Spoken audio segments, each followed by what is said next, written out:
الحمدللہ وکفا والصلاۃ والسلام علی عبادہ الذین اصطفیٰ خصوصاً علی افضلہم وخاتم النبیین محمد الامین وعلی آلہ واصحابہ اجمعین۔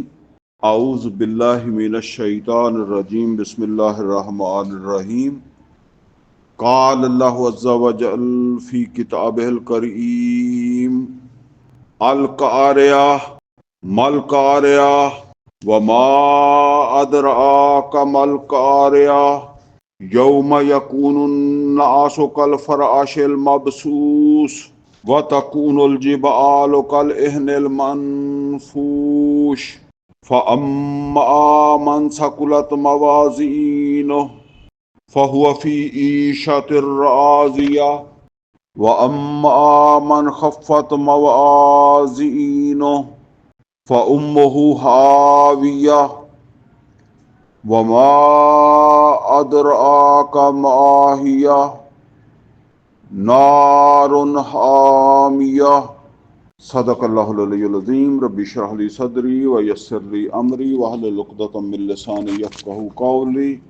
اللہم ارنا الحق حقا وارزقنا اتباعہ وارنا الباطل باطلا وارزقنا اجتنابہ، آمین یا رب العالمین۔ عزیز دوستو، اس وقت میں نے 30ویں سپارے کی 24 نمبر سورہ القاریہ اس کی تلاوت کی ہے۔ اس سورت کے حوالے سے جو مضمون جو ہے وہ میں نے بنایا ہے وہ ہے قیامت کی ہولناکی۔ یہ جو قیامت کے حالات ہیں ان کی کیا اہمیت ہے اس مطلب ہماری زندگی کے اندر۔ ہم کہیں کہ وہ تو جب وہاں جائیں گے تو یا جس کے ساتھ ہوں گے تو ابھی ہم تو دنیا کے اندر ہیں۔ اصل کے اندر یہ دنیا کی زندگی جو ہے یہ ہے امتحان، اور امتحان جو ہوتا ہے اس کے بعد جو نتیجہ نکلتا ہے وہ فیل یا پاس کی شکل کے اندر جو وہ نکلتا ہے۔ اگر کسی بھی امتحان دینے والے کو پاس کی جو فضیلت ہے پاس ہونے کی، یا وہ یہ جو شرف ہے اس کا اسے پتہ نہ ہو اور اسے فیل ہونے کی ذلت کا احساس نہ ہو، اس کا شعور نہ ہو، تو اس کے لیے فیل پاس برابر ہے۔ اور چونکہ کوئی بھی امتحان ہوتا ہے نا تو اس کے لیے محنت کرنی پڑتی ہے۔ اگر پاس ہونا ہو تو، فیل ہونا ہو تو پھر کوئی محنت کی ضرورت نہیں ہے، پھر جیسے آپ مرضی کریں۔ تو اگر اس کو اس کی اہمیت ہی واضح نہیں ہے پاس اور فیل کی، پھر وہ کیوں محنت کرے گا؟ اور اس وجہ سے یہ واضح کرنے کی جو ہے وہ بڑی ضرورت ہوتی ہے کہ فیل کا مطلب یہ ہوتا ہے اور پاس کا مطلب یہ ہوتا ہے۔ پاس ہونے سے یہ فائدہ ہوتا ہے اور فیل ہونے سے یہ نقصان ہوتا ہے۔ کیونکہ جب نتیجے کا اعلان ہو جائے تو ظاہر بات ہے پھر تو اعلان ہو گیا، بندہ فیل ہو گیا۔ ویسے دنیا کے اندر پھر بھی گنجائش رہتی ہے کہ ایک دفعہ فیل ہو گیا تو دوسری دفعہ جو ہے وہ امتحان دے لے گا، دوسری دفعہ فیل ہو گیا تو تیسری دفعہ امتحان دے لے گا، چانس کوئی نہ کوئی بن جاتا ہے۔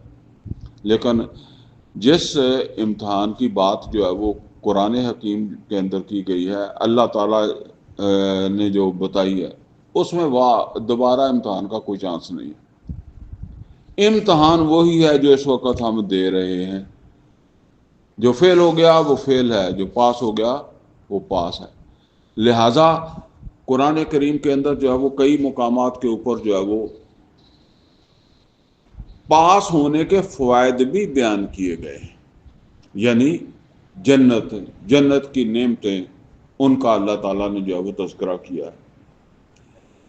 اسی طریقے سے فیل ہونے کے نقصان کیا ہے؟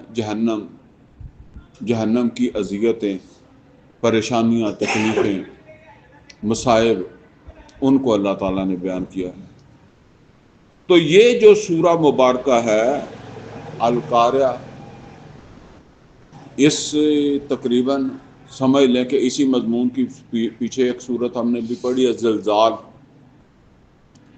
اب یہ صورت بھی آ رہی ہے کہ جس کے اندر جو ہے وہ قیامت کے احوال جو ہے ان کی ہولناکی، خطرناکی اللہ تعالیٰ واضح فرما رہا ہے تاکہ ہم سنبھل جائیں، اپنے آپ کو سدھاریں، اپنے اعمال کو جو ہے وہ درست کریں تاکہ ہم ناکام نہ ہو جائیں.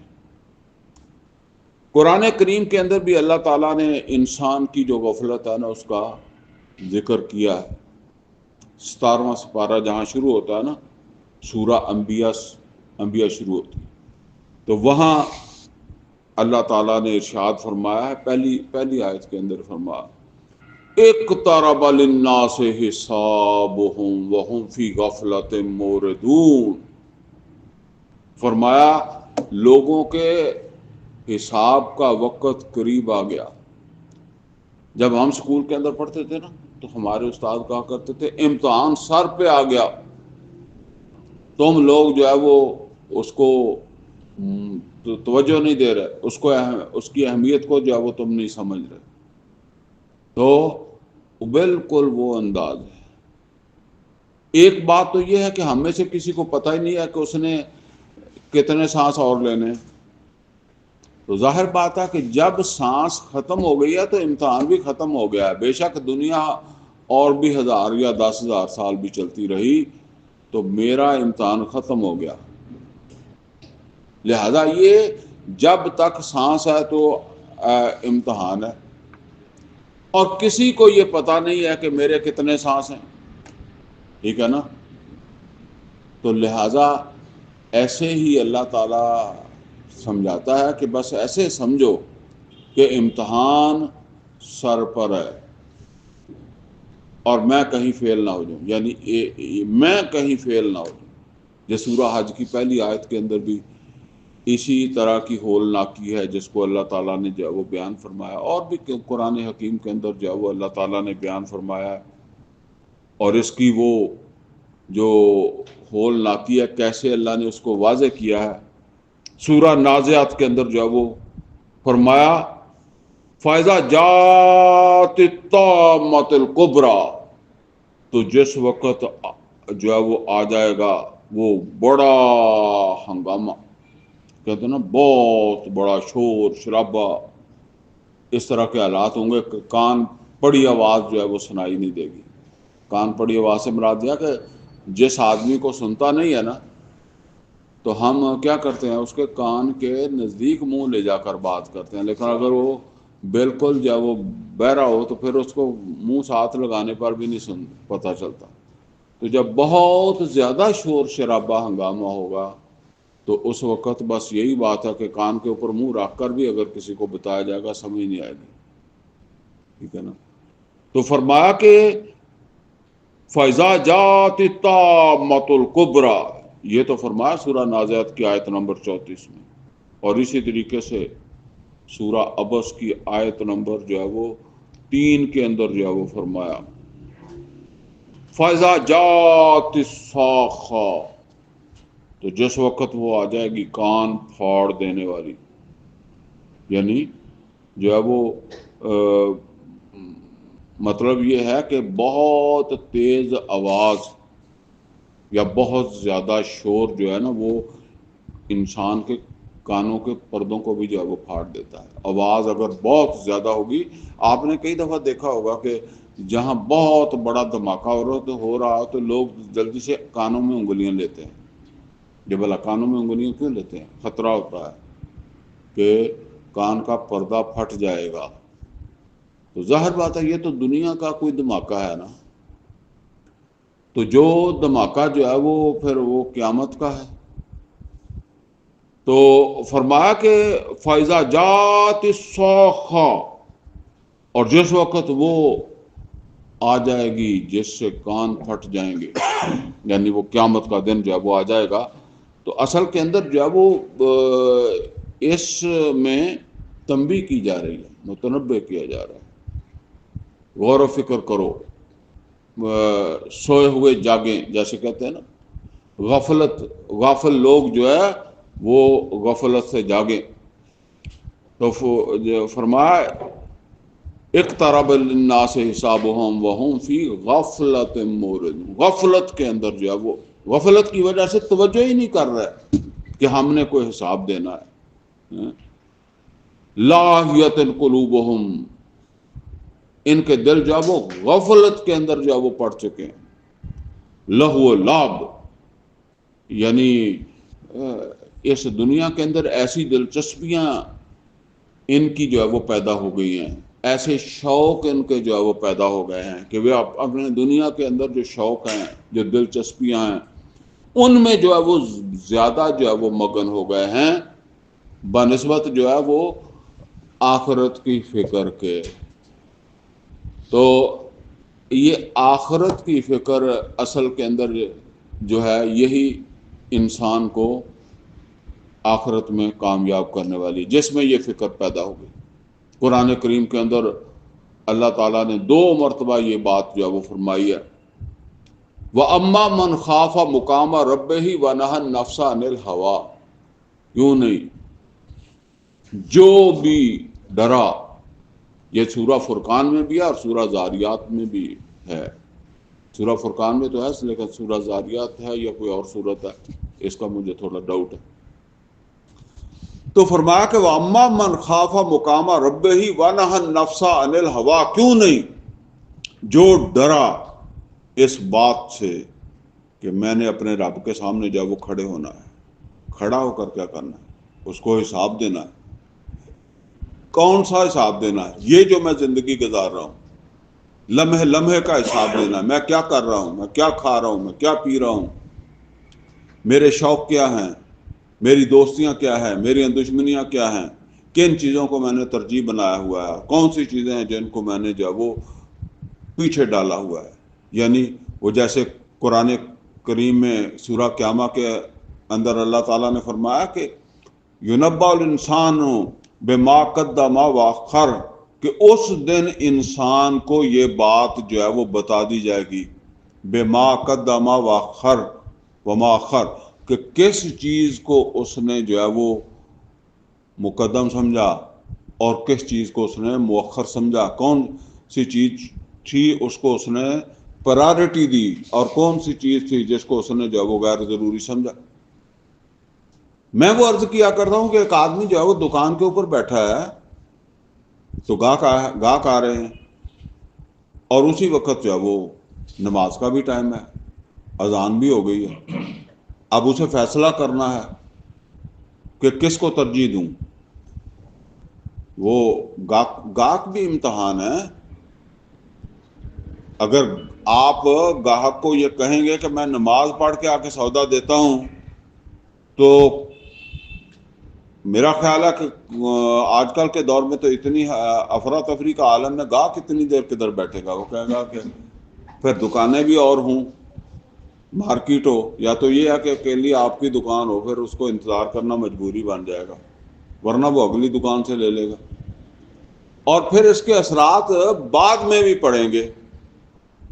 جب اگلی دفعہ اسے کوئی سودا چاہیے ہوگا نا تو اس نے کہنا مولوی صاحب مسیطے گئے ہونے ہیں، ایتھوں ہی لے لو، یا دوسرے کی دکان کی طرف جا وہ منہ کر لے گا، کیونکہ اس کا اس سے تجربہ ہے کہ یہ نماز جو ہے وہ آ جائے تو پھر یہ گاہ کو چھوڑ جاتا ہے. تو پھر وہ ترجیح، اب ظاہر بات ہے کہ یا تو گاہک کو ترجیح دو، ٹھیک ہے، اور وہ نماز والا نقصان برداشت کر لو، یا پھر یہ ہے کہ وہ جو گاہک والا نقصان ہے وہ برداشت کر لو، اس نقصان سے بچ جاؤ جو آخرت کا نقصان ہے. یہ ہر موقع کے اوپر آپ کو فیصلہ کرنا پڑتا ہے کہ میں کس چیز کو رکھوں اور کس چیز کو جب چھوڑوں. نوٹ کر لیں، زندگی کے اندر ہر موڑ پر یہ فیصلہ آپ کو کرنا پڑے گا کہ ایک رستہ جو ہے وہ آخرت کی طرف جاتا ہے، آخرت کے نقصان سے بچاتا ہے. یعنی ایک طرح میں عمل کروں گا تو آخرت کی بچت ہے، لیکن دنیا کا نقصان ہو جائے گا، اور اگر دنیا کا نقصان بچاؤں تو پھر وہ آخرت کا نقصان ہو جائے گا، ہوتا ہے۔ تو اب اس کے اندر کیا جو ہے وہ کیسے ترجیح قائم کی جائے؟ اور بالعموم تو ہم دنیا کو ہی ترجیح دیتے ہیں، ٹھیک ہے، وہ آخرت جو ہے وہ پھر دیکھی جائے گی، بعد میں دیکھ لیں گے، ٹھیک ہے۔ اور کئی طرح کی اور چیزیں بھی جو ہے وہ شیطان انسان کو جو ہے وہ سکھاتا ہے۔ ہم اپنے بچوں کی تربیت کرتے وقت اکثر و بیشتر جو ہے وہ یہ سمجھتے ہیں کہ بچوں کو جو ہے وہ جو تعلیم مروجہ ہے اس پر توجہ دینی چاہیے، اور وہ جو دین کی تعلیم ہے وہ پھر جب یہ دنیا کی تعلیم حاصل کر لے گا تو پھر یہ بھی سیکھ لے گا، ٹھیک ہے نا۔ لیکن آپ اگر اپنے اولاد میں دیکھیں، اپنے خاندان میں دیکھیں، یا اپنے دائیں بائیں دیکھیں، تو آپ کی اولاد میں سے کتنی اولاد ایسی ہے، آپ کے دائیں بائیں کے لوگوں میں سے کتنے لوگ ایسے ہیں کہ جنہوں نے تعلیم حاصل کر لی، اب انہوں نے دین سیکھ لیا یا دین کی طرف انہوں نے توجہ دی؟ کوئی 1-8%، وہ بھی آپ کی وجہ سے نہیں، وہ اپنے طور پر ہی اس نے جو وہ کوئی اللہ تعالیٰ نے اس کو کوئی فکر دی ہوگی، سمجھ دی ہوگی۔ ادروائز جب آدمی تعلیم حاصل کر لیتا ہے نا تو پھر وہ ماں باپ کے ہاتھ سے تو نکل ہی چکا ہوتا ہے، بلکہ جلدی نکل جاتا ہے، اور پھر وہ ماں باپ کو بیوقوف بھی سمجھتا ہے۔ وہ کہتا ہے کہ یہ پرانے لوگ ہیں، آپ کو نہیں پتا، ہمیں پتا ہے، اور صرف وہ اس وجہ سے کہ یہ میرے ماں باپ ہیں بس لحاظ کرتا ہے۔ اگر آپ اس کے ماں باپ نہیں ہیں نا، آپ کوئی مما ماموں چچا دوسرے تیسرے کوئی ہیں، تو پھر وہ یہ بات واضح طور پر بھی جو کہہ دے گا کہ اس کی سمجھ ہی نہیں ہے، اس کو عقل نہیں ہے، اس کو کیا پتا ہے، اصل میں اس کی تعلیم نہیں ہے۔ تو اگر اس کی تعلیم ہوتی تو پھر اس طرح کی یہ بات نہ کرتا۔ لیکن وہ چلیں، باپ کا کوئی لحاظ تھوڑا بہت ان کو کرنا پڑتا ہے، لیکن دل میں ان کے یہی بات ہوتی ہے کہ یہ بھی عقل سے پیدل ہی ہے باپ ہمارا، لیکن اب چونکہ باپ ہے تو جیسا بھی ہے اس کو ہم قبول کر لیتے ہیں۔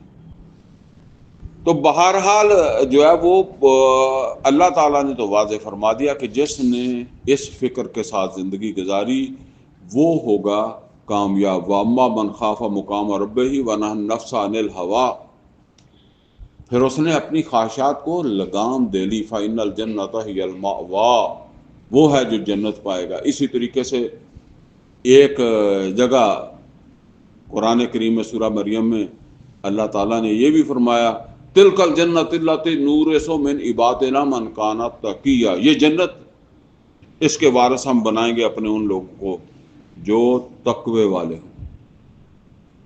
اب جس طرح یہاں یہ بات آئی ہے نا، اسی کے ہم وزن بات جو ہے نا وہ سورہ حاقہ میں بھی جو ہے وہ اس خطرے سے اللہ تعالیٰ نے اسی طرح ہی آگاہ کیا ہے۔ وہاں فرمایا، سورہ حاقہ کی جو ہے وہ پہلی 4 آیتیں جو ہے نا ان کے اندر فرمایا الحاقہ، حقیقت بن جانے والی، سچ ثابت ہو جانے والی۔ یعنی اس وقت تو ایک تصور ہی ہے نا جو دے رہے ہیں قیامت کا، یعنی کوئی بڑے سے بڑا آدمی کوئی آپ کو دکھا تو نہیں سکتا، یہاں تک کہ پیغمبر نے بھی دکھائی تو نہیں ہے کہ یہ جہنم ہے، ٹھیک ہے نا، بس اس کا ایک تصور دیا ہے، لیکن اس وقت یہ تصور حقیقت بن کے سامنے آ جائے گا۔ تو فرمایا کہ الحاقہ، حقیقت بن جانے والی، سچ ہو جانے والی، ملحقہ، کیا ہے وہ حقیقت بن جانے والی، کیا ہے وہ سچ ثابت ہو جانے والی۔ وما ادراک ملحقہ، اللہ تعالیٰ فرماتے ہیں تمہیں کیا ادراک، تمہیں کیا سمجھ کہ وہ کیسی ہولناک چیز ہے، خوفناک چیز ہے قیامت۔ کذبت ثمود وعاد بالقاریہ، اب دیکھیں یہاں القاریہ القاریہ مل قاریہ وما ادراک مل قاریہ. تو وہاں بھی فرمایا کذبت ثمود و عاد بالقاریہ، جو جھوٹ سمجھا تھا عاد نے بھی اور ثمود نے بھی اس کھڑکھڑانے والی قیامت کو. اور مطلب کیا ہے؟ انہوں نے جھوٹ سمجھا تھا اور اپنے اعمال درست نہیں کیے. نتیجہ کیا ہوا کہ دنیا کے اندر بھی تباہ ہوئے اور پھر قیامت کے اندر بھی جو ہے وہ اس سے واسطہ ان کا جو ہے وہ پڑ جائے گا. تو فرمایا، اب اس سورہ مبارکہ کو ذرا دیکھ لیں. فرمایا القاریہ، کھڑکھڑانے والی، بہت زیادہ ہنگامہ آرائی جس سے جو ہے وہ پیدا ہو جائے گی. مال قاریہ، کیا ہے وہ کھڑکھڑانے والی، وہ ہنگامہ پیدا کرنے والی، وہ کیا چیز ہے؟ وما ادراک مل قاریہ. تو فرمایا کہ تمہیں کیا سمجھ، تمہیں کیا ادراک کہ وہ کھڑکھڑانے والی جو ہے وہ کیا ہے، یعنی وہ قیامت کیا ہے. یعنی اس دنیا کے اندر انسان جو ہے اس کا صحیح ادراک ہو ہی نہیں سکتا. یہ اصل کے اندر متشابہات میں سے ہے. بھئی جنت کا ہم کیا تصور کر لیں اس دنیا میں، جہنم کا کیا تصور کر لیں؟ کچھ نہیں کر سکتے. قیامت کا کیا تصور کر لیں؟ جو چیز ہمارے حواس سے ہی باہر ہو تو اس کا ہم کیسے تصور کر لیں؟ آپ ذرا غور کریں، یہ موبائل ہے، یہ جب آیا نہیں تھا، اب آپ کے ہاتھ میں ہے، ٹھیک ہے نا. تو اس وقت ظاہر ہے اس کی جب سب سے پہلے کوئی نظریہ پیش کیا گیا کہ ایک ایسا اللہ جو ہے وہ بن جائے گا جس میں جو ہے نا وہ یہ سارا کچھ ہوگا. سارا کچھ سے آپ یوں سمجھیں کہ جب یہ آیا ہے نا، موبائل ابھی ہمارے پاس نہیں آیا تھا، ابھی شاید یورپ امریکہ وغیرہ میں تھا، اس طرف نہیں تھا. پاکستان میں تو بالکل نہیں تھا، میں پاکستان سے باہر تھا، وہاں بھی نہیں تھا.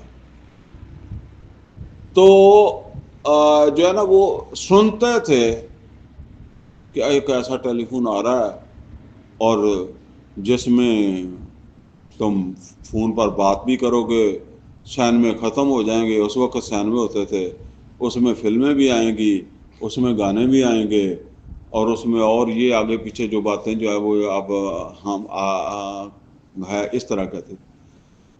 ہم کبھی سچ نہیں مانتے تھے، ٹھیک ہے نا.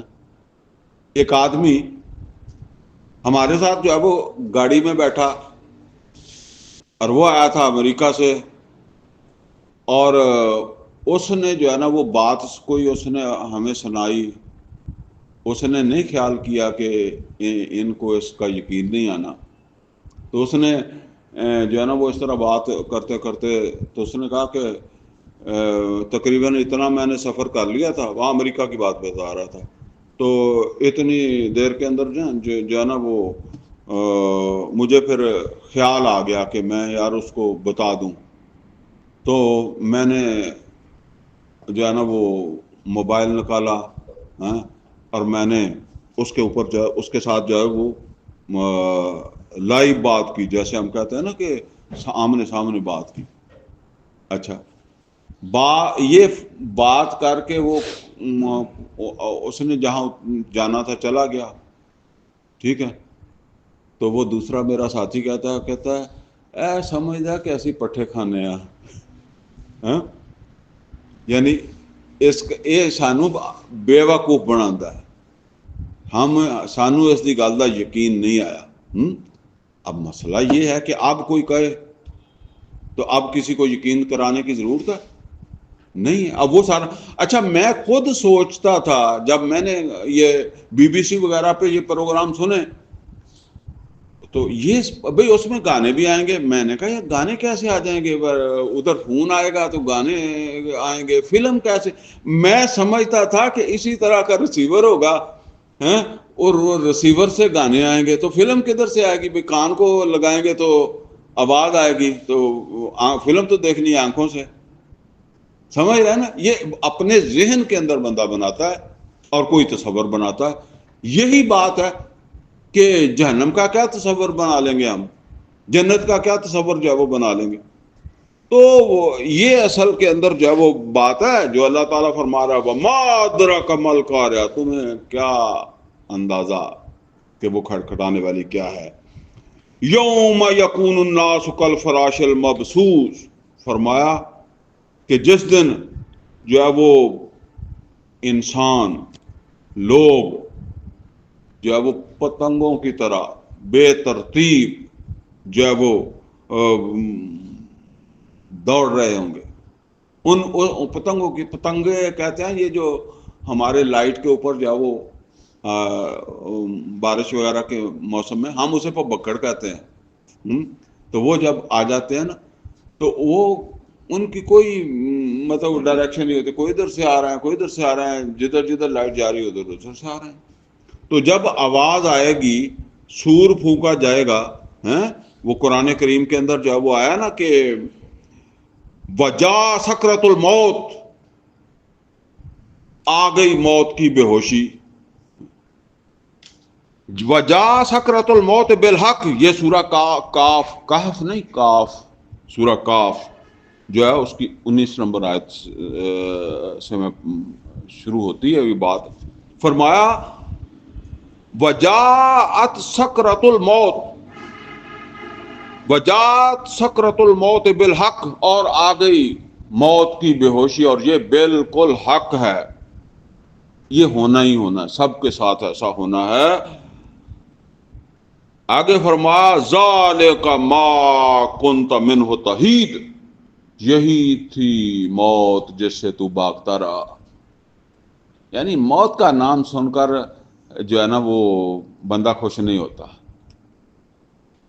اور بعض لوگ تو جو ہے وہ آپ سے لڑنے لگ جائیں گے اگر آپ ان کو جو ہے وہ موت کی بات کہیں گے تو وہ اتنا ناپسند کریں گے کہ وہ کہیں گے جی تو مر, ہم کیوں مریں, ہمیں موت کیوں آئے.